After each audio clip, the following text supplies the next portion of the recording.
Diqqat, yangilik pensionerlar uchun endi naqd pul shaklida o'tkazib olishingiz mumkin. Faqatgina mygo.uz orqali ishga tushdi.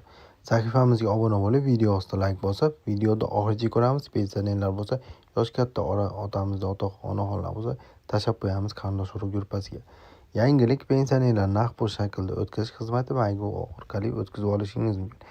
Pensiya oluvchi uchun yana bir qulaylik onlayn xizmat ishga tushirildi. Pensiya jamg'armasi tomonidan mygo.uz portali orqali pensiyani naqd pul shaklida o'tkazib olish imkoniyati yaratildi. Endilikda siz fuqarolar uydan chiqmagan holatda tuman, shahar pensiya jamg'armasiga bormasdan ham barcha jarayonlarni onlayn tarzda amalga oshirishingiz mumkin. Sahifamizga obuna bo'lib, videoga layk bosib, videoda oxirigacha ko'rsanglar to'liq ma'lumotga ega bo'lganingiz uchun albatta to'g'ri ma'lumot va kerakli xabarlar o'tkazib borasizlar. Albatta kelgusi videoda qo'ng'iroqchani bosib qo'ysanglar o'tkazmasdan kuzatib